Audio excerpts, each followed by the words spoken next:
সরকার বিরোধী বিক্ষোভে উত্তাল ইরান, নিরাপত্তা বাহিনীর সঙ্গে সংঘাতে নিহত বেড়ে ৪৫। খামেনির পদত্যাগ দাবি, হস্তক্ষেপের হুঁশিয়ারি ট্রাম্পের। আন্তর্জাতিক আইনের তোয়াক্কা করে না যুক্তরাষ্ট্র, মন্তব্য ট্রাম্পের। প্রেসিডেন্টের যুদ্ধ ক্ষমতা সীমিত করতে সিনেটে ভোটাভুটি, পাশ হলে লাগবে কংগ্রেসের অনুমোদন।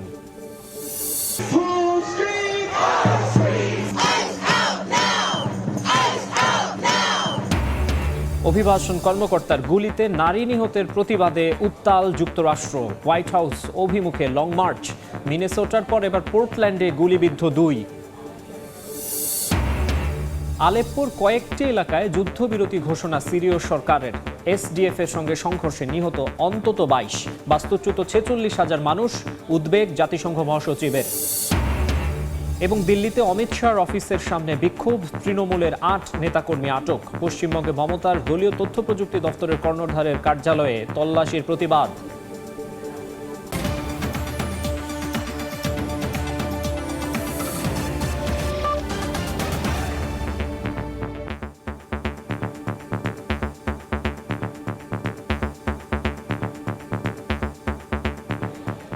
আন্তর্জাতিক সময়ের সঙ্গে আছি আমি মাকসুম আলম খান। ইরানে সরকার বিরোধী বিক্ষোভে এবার সর্বোচ্চ ধর্মীয় নেতা আয়াতুল্লাহ আলী খামেনির পদত্যাগের দাবি উঠেছে। রাজধানী তেহরান সহ দেশ জুড়ে লাখ লাখ মানুষ রাস্তায় নেমে এসেছেন। দেশের ৩১টি প্রদেশে বিক্ষোভ ছড়িয়ে পড়ায় বন্ধ করা হয়েছে ইন্টারনেট। চলমান বিক্ষোভ সহিংসতায় নিরাপত্তা বাহিনীর সদস্য সহ অন্তত ৪৫ জন নিহত হয়েছেন। এদিকে ইরানের নিরাপত্তা বাহিনী হত্যা বন্ধ না করলে সরাসরি হস্তক্ষেপ করবে যুক্তরাষ্ট্র বলে হুঁশিয়ারি দিয়েছেন মার্কিন প্রেসিডেন্ট ডোনাল্ড ট্রাম্প। স্থানীয় সময় বৃহস্পতিবার রাতে রণক্ষেত্রে পরিণত হয় ইরান। বিভিন্ন শহরে সরকারি স্থাপনায় আগুন ধরিয়ে দেয় বিক্ষোভকারীরা। রাজধানী তেহরান সহ শতাধিক শহরে লাখো মানুষ বিক্ষোভে যোগ দেন। এদিন সর্বোচ্চ ধর্মীয় নেতা আয়াতুল্লাহ আলী খামেনির পদত্যাগের দাবি তোলেন আন্দোলনকারীরা। পাশাপাশি নির্বাসিত যুবরাজ পাহলভির পক্ষেও স্লোগান দেন অনেকে। তীব্র অর্থনৈতিক সংকটকে ঘিরে চলমান বিক্ষোভের মধ্যেই ইরান জুড়ে বন্ধ করা হয়েছে ইন্টারনেট। অনলাইন নজরদারি সংস্থা নেটব্লকস জানায়, দেশ জুড়ে এই ইন্টারনেট সংযোগ বিচ্ছিন্ন হওয়ার ঘটনা সাম্প্রতিক সময়ে বিক্ষোভ দমনে গৃহীত একাধিক ডিজিটাল সেন্সরশিপের ধারাবাহিকতার অংশ। এদিকে ইরানের নিরাপত্তা বাহিনী হত্যা বন্ধ না করলে সরাসরি হস্তক্ষেপের হুঁশিয়ারি দিয়েছেন মার্কিন প্রেসিডেন্ট ডোনাল্ড ট্রাম্প। ফক্স নিউজকে দেয়া এক সাক্ষাৎকারে তিনি বলেন, শান্তিপ্রিয় প্রতিবাদকারীদের লক্ষ্য করলে কঠোর জবাব দেয়া হবে। পাশাপাশি আন্দোলনকারীদের সাহসী আখ্যা দেন মার্কিন প্রেসিডেন্ট। ইউরোপের নেতারাও ইরানের নাগরিকদের পাশে দাঁড়ানোর আহ্বান জানিয়েছেন। স্বাধীনভাবে মত প্রকাশ ও শান্তিপূর্ণ সমাবেশের অধিকার রক্ষা করতে ইরানের প্রতি আহ্বান জানান জাতিসংঘ মহাসচিব। গেল ডিসেম্বরের শেষ দিকে দ্রব্যমূল্যের ঊর্ধ্বগতি, রিয়ালের ব্যাপক অবমূল্যায়ন এবং অর্থনৈতিক সংকটের প্রতিবাদে তেহরানের গ্র্যান্ড বাজারের ব্যবসায়ীরা প্রথম বিক্ষোভ শুরু করে। এরপর তা ছড়িয়ে পড়ে দেশ জুড়ে। এ ঘটনায় এখন পর্যন্ত নিরাপত্তা বাহিনীর সদস্যসহ নিহত হয়েছেন অনেকে। অর্জিতা শেহজিন, সময় সংবাদ। আন্তর্জাতিক আইনের প্রয়োজন নেই যুক্তরাষ্ট্রের বলে মন্তব্য করেছেন ডোনাল্ড ট্রাম্প। নিউ ইয়র্ক টাইমসকে দেয়া এক সাক্ষাৎকারে বিশ্বজুড়ে যুদ্ধ ক্ষমতায় যুক্তরাষ্ট্রের সীমাহীন কর্তৃত্বের দাবি করেছেন মার্কিন প্রেসিডেন্ট। এদিকে ভেনেজুয়েলায় রাজনৈতিক বন্দীদের ধাপে ধাপে মুক্তি দেয়া শুরু করেছে অন্তর্বর্তী সরকার। এর মধ্যেই পশ্চিম কারাকাসে মাদুরোর মুক্তির দাবি জানিয়ে বিক্ষোভ শুরু করেছে হাজারো মানুষ। ভেনেজুয়েলায় সামরিক অভিযান চালিয়ে দেশটির প্রেসিডেন্টকে আটকের ঘটনায় বিশ্বজুড়ে সমালোচনার মুখে পড়েছেন ডোনাল্ড ট্রাম্প। খোদ নিজ দেশের রাজনীতিবিদরাও তার এই পদক্ষেপকে অবৈধ আখ্যা দিয়েছেন। যদিও এসব সমালোচনা তোয়াক্কা না করে মার্কিন প্রেসিডেন্ট দাবি করেছেন, যুক্তরাষ্ট্রের আন্তর্জাতিক আইন দরকার নেই। বিশ্বজুড়ে যুদ্ধ ক্ষমতায় তার দেশের সীমাহীন কর্তৃত্বের দাবি করেন তিনি। নিউ ইয়র্ক টাইমসকে দেয়া এক সাক্ষাৎকারে ট্রাম্প বলেন, তাকে থামাতে পারে শুধু তারই নিজের নৈতিকতা। বৃহস্পতিবার যুক্তরাষ্ট্রের সামরিক অভিযানে নিহত সেনা ও নিরাপত্তা কর্মীদের প্রতি শ্রদ্ধা জানান ভেনেজুয়েলার অন্তর্বর্তীকালীন প্রেসিডেন্ট রদ্রিগেজ। বলেন, ন্যায্যতা ও কূটনৈতিক উদ্যোগের মাধ্যমে পরিস্থিতি মোকাবেলা করা হবে। দেশটিতে মার্কিন আগ্রাসন সম্পূর্ণ অবৈধ বলেও উল্লেখ করেন তিনি। আমি যুক্তরাষ্ট্রের জনগণের সঙ্গে কথা বলেছি। ভেনেজুয়েলার জনগণ একটি পারমাণবিক শক্তির কাছ থেকে এ ধরনের আগ্রাসনের যোগ্য ছিল না। এটি আমাদের দ্বিপাক্ষিক সম্পর্ক ও ইতিহাসে একটি কলঙ্ক হয়ে থাকবে। এটি প্রতিশোধের বিষয় নয়, এটি ন্যায় বিচারের প্রশ্ন।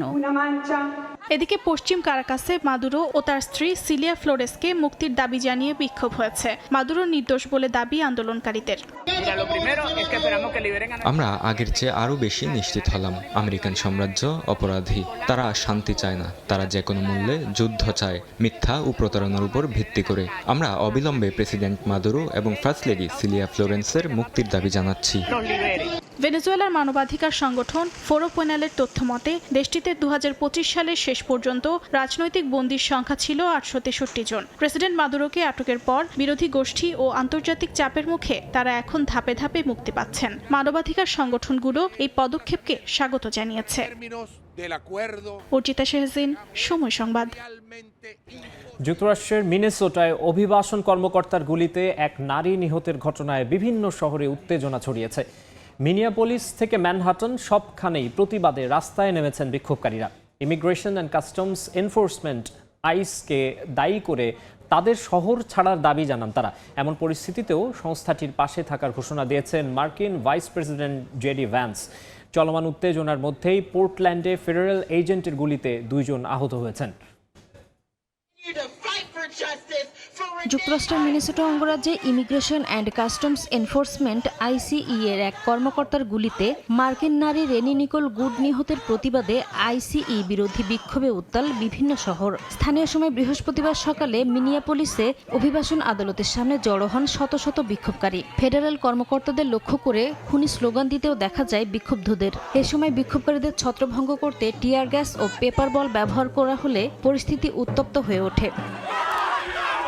মার্কিন ওই নারী নিহতের ঘটনায় নিউ ইয়র্ক সিটির ম্যানহাটনেও বিক্ষোভ করেন শত শত মানুষ। এই হত্যাকাণ্ডের জন্য আইসিইকে দায়ী করে তাদের শহর ছাড়ার দাবি জানান বিক্ষুব্ধরা।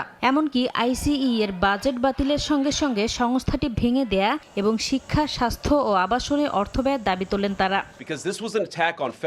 আইসিই এর বিরুদ্ধে যখন যুক্তরাষ্ট্রের বিভিন্ন শহর উত্তাল, তখন সংস্থাটির পাশে থাকার ঘোষণা দিয়েছেন মার্কিন ভাইস প্রেসিডেন্ট জেডি ভ্যান্স। নিহত নারী একটি বৃহত্তর বামপন্থী নেটওয়ার্কের হয়ে কাজ করে আসছিল দাবি করে তার কর্মকাণ্ড আইসিই এজেন্টদের কাজকে বাধাগ্রস্ত করছিল বলে মন্তব্য করেন ভ্যান্স। ট্রাম্পের সুরে সুর মিলিয়ে বলেন, গুলি চালানো ওই এজেন্টকে 6 মাস আগে গাড়ি দিয়ে আঘাত করেছিল নিহত নারী। মার্কিন নারী হত্যার ঘটনায় মিনেসোটা ভয়াবহ বিপর্যয়ের মধ্যে পড়েছে উল্লেখ করে হত্যাকাণ্ডের জন্য ট্রাম্প প্রশাসনের অভিবাসন নীতিকে দায়ী করেন যুক্তরাষ্ট্রের হোমল্যান্ড সিকিউরিটি সচিব ক্রিস্টি নোয়েম। মিনেসোটা ও ফেডারেল কর্মকর্তারা হত্যার ঘটনার ভিন্ন বিবরণ দিয়েছেন বলেও অভিযোগ করেন তিনি। এদিকে হত্যাকাণ্ডের তদন্তে অঙ্গরাজ্যের অপরাধ তদন্ত বিভাগকে অবশ্যই যুক্ত থাকতে হবে বলে জানিয়েছেন Democrat governor team Waltz. President থেকে শুরু করে ভাইস প্রেসিডেন্ট ও ক্রিস্টি নোয়েম সহ ক্ষমতার শীর্ষে থাকা ব্যক্তিরা যাচাই বাছাই ছাড়াই মিথ্যা মন্তব্য করেছেন উল্লেখ করে ক্ষোভ প্রকাশ করেন তিনি। এর আগে স্থানীয় সময় বুধবার যুক্তরাষ্ট্রের মিনেসোটা অঙ্গরাজ্যের মিনিয়াপোলিসে immigration and customs enforcement ICE এর এক কর্মকর্তার গুলিতে 37 বছর বয়সী রেনি নিকোল গুড নামের এক নারী নিহত হন। এই ঘটনায় আত্মরক্ষায় গুলি ছোড়া হয় বলেও দাবি করেছিল হোয়াইট হাউস। নাসরিন রুমি, সময় সংবাদ। 3 দিনের রক্তক্ষয়ী সংঘর্ষের পর যুদ্ধবিরতি ঘোষণা করেছে সিরিয়ার সরকার। আলেপ্পোর কয়েকটি এলাকায় কার্যকর হবে এই যুদ্ধবিরতি। দেশটির প্রতিরক্ষা মন্ত্রণালয় জানায়, বেসামরিক নাগরিকদের নিরাপত্তা নিশ্চিত করতে যুদ্ধবিরতিতে সম্মত হয়েছে সরকার। এর আগে সিরীয় বাহিনীর সঙ্গে এসডিএফ এর সংঘর্ষে অন্তত 22 জন নিহত হয়। বাস্তুচ্যুত হয়েছেন 46,000 মানুষ। এ নিয়ে উদ্বেগ প্রকাশ করেছেন জাতিসংঘ মহাসচিব আন্তোনিও গুতেরেস। অবশেষে সংঘাত বন্ধে সম্মত সিরীয় সরকার। স্থানীয় সময় শুক্রবার কুর্দি সশস্ত্র গোষ্ঠী সিরিয়ান ডেমোক্রেটিক ফোর্স এসডিএফ এর সঙ্গে যুদ্ধবিরতির ঘোষণা দেয় সারা প্রশাসন। দেশটির প্রতিরক্ষা মন্ত্রণালয় এক বিবৃতিতে জানায়, নতুন করে কোনো উত্তেজনা ঠেকাতে আলেপ্পোর শেখ মাকসুদ আল আশরাফিয়া সহ বনি জায়েদ এলাকায় কার্যকর হবে যুদ্ধবিরতি। কুর্দি যোদ্ধাদের এসব এলাকা ছেড়ে যেতে নির্দেশ দেওয়া হয়েছে। গেল মঙ্গলবার থেকে চলা সংঘর্ষে বহু মানুষ হতাহত হয়েছেন। কুর্দি অধ্যুষিত এলাকাগুলো থেকে এসডিএফ হামলা চালাচ্ছে বলেও দাবি করে দেশটির সেনাবাহিনী। এরই মধ্যে বাস্তুচ্যুত হয়েছেন 46,000 মানুষ। সিরিয়ার কুর্দি নেতা মজলুম আবদি অভিযোগ করেন, আলেপ্পোর সংঘর্ষ দামেস্কের সঙ্গে সরকারের আলোচনাকে বাধাগ্রস্ত করছে। তবে এসডিএফকে সিরিয়ায় শান্তির পথে সবচেয়ে বড় বাধা বলে মন্তব্য করেছেন তুরস্কের পররাষ্ট্রমন্ত্রী হাকান ফিদান। üzerine düşeni এর আগে সিরিয়ায় উত্তেজনায় উদ্বেগ প্রকাশ করেন জাতিসংঘ মহাসচিব অ্যান্টনিও গুতেরেস। সব পক্ষকে অবিলম্বে উত্তেজনা কমার পাশাপাশি সংযম দেখাতে এবং বেসামরিকদের ক্ষতি রোধে প্রয়োজনীয় ব্যবস্থা নেয়ার আহ্বান জানান মহাসচিবের মুখপাত্র স্টিফেন দুজারিক। বরকতুল্লাহ, সময় সংবাদ। আন্তর্জাতিক সময়ে আরও থাকছে। গাজায় ইসরায়েলি বর্বরতায় 8 ফিলিস্তিনি নিহত, আহত অন্তত 12। যুদ্ধবিরতি চুক্তি দ্বিতীয় ধাপে এগিয়ে নেয়ার প্রচেষ্টা চলছে, জানালো মিশর। ভারতের রাজধানী নয়াদিল্লিতে দেশটির স্বরাষ্ট্রমন্ত্রী অমিত শাহের কার্যালয়ের সামনে বিক্ষোভ করেছে তৃণমূল কংগ্রেস। এ সময় আটক করা হয় মহুয়া মৈত্র সহ তৃণমূলের 8 এমপিকে। ভারতের কেন্দ্রীয় সরকারের অর্থনৈতিক বিষয়ক তদন্ত সংস্থা এনফোর্সমেন্ট ডিরেক্টরেট ইডির বিরুদ্ধে আন্দোলন ছড়িয়ে দিচ্ছে পশ্চিমবঙ্গের শাসক দল। তৃণমূল কংগ্রেসের পরামর্শদাতা সংস্থা আইপ্যাকের অফিস ও এর কর্ণধারের বাসভবনে তল্লাশির প্রতিবাদে শুক্রবার সকালেই অমিত শাহের কার্যালয়ের সামনে অবস্থান নেন দলটির বেশ কয়েকজন এমপি। পরে পুলিশ তাদের টেনে হিচড়ে সরিয়ে দেয়।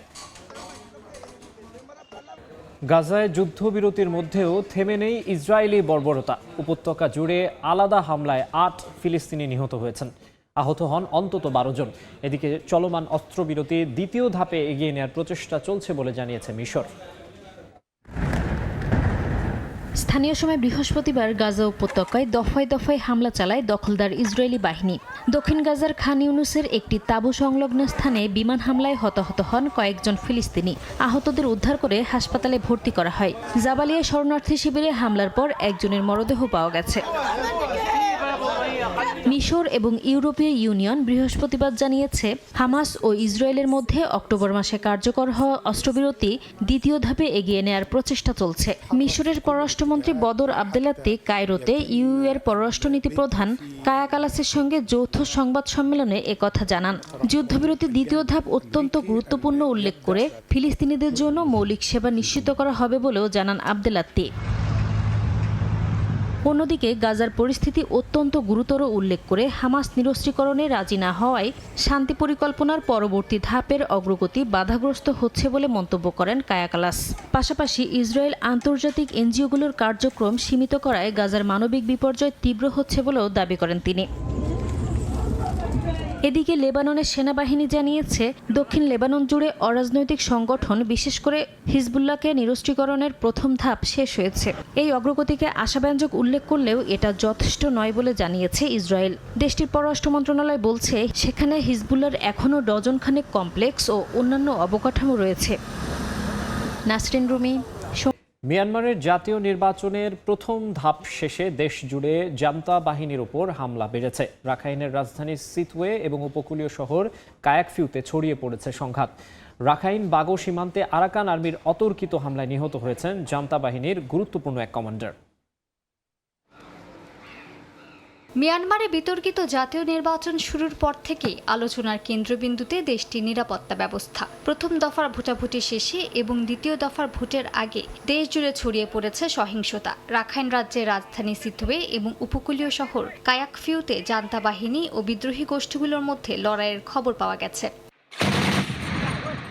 সংবাদ মাধ্যম ইরাবতী জানিয়েছে, আরাকান আর্মি কায়াকফিউতে হামলা জোরদার করেছে। এই শহরটি চীনের বড় বিনিয়োগ প্রকল্পের কেন্দ্রবিন্দু। আরাকান আর্মির দাবি, তারা এখন শহরের আরও কাছাকাছি চলে এসেছে, লক্ষ্যবস্তু বানাচ্ছে আশপাশের সামরিক চৌকিগুলোকে। অন্যদিকে রাখাইন বাগো সীমান্তে আরাকান আর্মির অতর্কিত হামলায় নিহত হয়েছেন জান্তা বাহিনীর গুরুত্বপূর্ণ এক কমান্ডার। পানি বেষ্টিত হওয়ায় শহরটি দখল করা কঠিন হলেও শহরের বাইরে সামরিক চৌকিতে ড্রোন ও ভারী অস্ত্রের হামলায় ডজনখানেক জান্তা সেনা নিহত হয়েছে বলে দাবি বিদ্রোহী গোষ্ঠীটির ঘনিষ্ঠ সূত্রের। এদিকে সাগাইংয়ের গুরুত্বপূর্ণ শহর কাথার নিয়ন্ত্রণ হারানোর মুখে জান্তা বাহিনী। শহরটিতে ঢুকে পড়েছে বিদ্রোহী গোষ্ঠীর সদস্যরা, দখল করেছে সেনাদের প্রধান প্রবেশ চেকপোস্ট। এই অভিযানে নেতৃত্ব দিচ্ছে কাচিন ইন্ডিপেন্ডেন্স আর্মি বা KIA। সঙ্গে রয়েছে all Burma students Democratic front, জাতীয় ঐক্য সরকারের অধীনে ইউনিট, স্প্রিং রেভলিউশন অ্যালায়েন্স ও কাথা পিপল ডিফেন্স ফোর্স। বিশ্লেষকদের মতে, কাথার ভৌগোলিক অবস্থান একে কৌশলগতভাবে গুরুত্বপূর্ণ করে তুলেছে। শহরটির নিয়ন্ত্রণ হাতছাড়া হলে জান্তা বাহিনীর জন্য বড় আঘাত হবে, কারণ সাগাইং ও কাচিনে রসদ সরবরাহে তারা এখন ইরাবতী নদীর ওপরই সবচেয়ে বেশি নির্ভরশীল। মালিহা সুহরওয়ার্দী, সময়। বন্ধের আলোচনার মধ্যেও থেমে নেই রাশিয়া ইউক্রেনের পাল্টাপাল্টি হামলা। বৃহস্পতিবার ইউক্রেনের আবাসিক ভবন লক্ষ্য করে হামলা চালায় রাশিয়া। এতে অন্তত 4 জন নিহত হন। জবাবে কৃষ্ণ সাগরে রুশ বন্দরগামী একটি তেলবাহী ট্যাঙ্কারে হামলা চালিয়েছে ইউক্রেন। ইউক্রেনের দিনিপ্রপেট্রোভস্ক অঞ্চলের ক্রিভিরি শহরে আবাসিক ভবন লক্ষ্য করে 2টি স্কান্দার ব্যালিস্টিক ক্ষেপণাস্ত্র হামলা চালিয়েছে রাশিয়া। ইউক্রেনীয় সামরিক প্রশাসনের প্রধান জানান, এতে বেশ কয়েকজন আহত হন। হামলায় একাধিক আবাসিক ভবনের পাশাপাশি অন্যান্য অবকাঠামোও ক্ষতিগ্রস্ত হয়েছে। রাশিয়ার রাতভর হামলার পর দিনিপ্রপেট্রোভস্ক অঞ্চলে 17 লাখের বেশি পরিবার পানি সংকটে পড়েছে বলে জানিয়েছেন ইউক্রেনের উপপ্রধানমন্ত্রী অলেক্সি কুলেবা। বলেন, অধিকাংশ এলাকায় পরিষেবা পুনরুদ্ধার করা হলেও এখনও প্রায় 20,000 পরিবার সংকটে রয়েছে। বিদ্যুৎহীন রয়েছে হাজার হাজার মানুষ।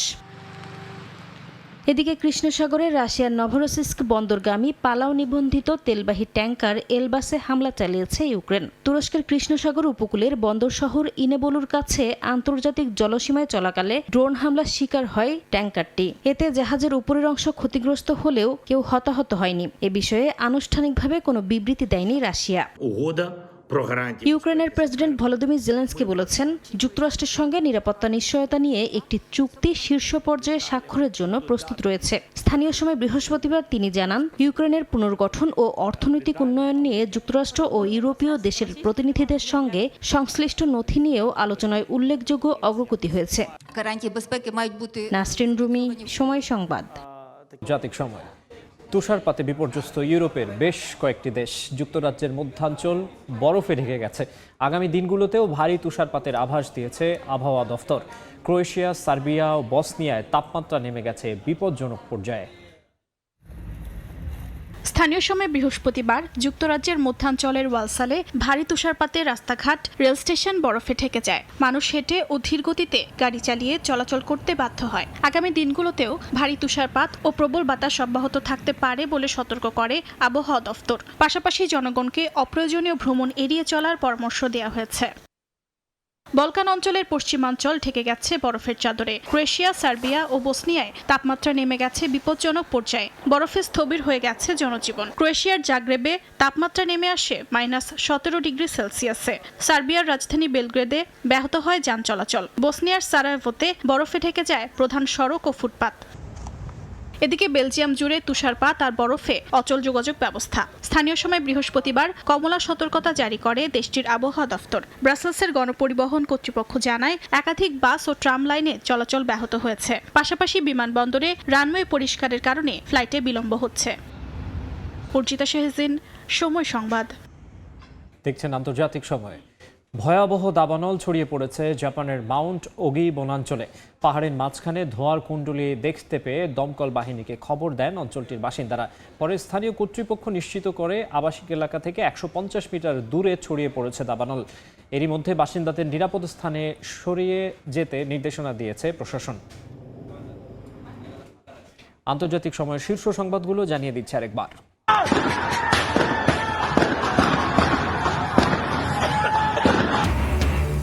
সরকার বিরোধী বিক্ষোভে উত্তাল ইরান।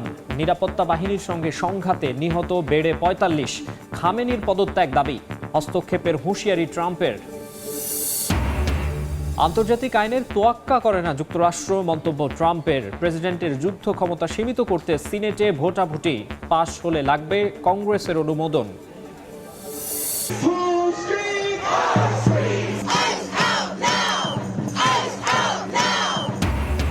অভিবাসন কর্মকর্তার গুলিতে নারী নিহতের প্রতিবাদে উত্তাল যুক্তরাষ্ট্র।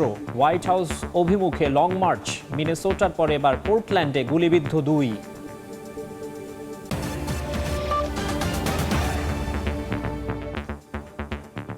এই ছিল আন্তর্জাতিক সময়। এরপর বিকেল 5টায় থাকবে নির্বাচন নিয়ে আমাদের বিশেষ আয়োজন নির্বাচনের পথচলা। সঙ্গেই থাকুন সময়।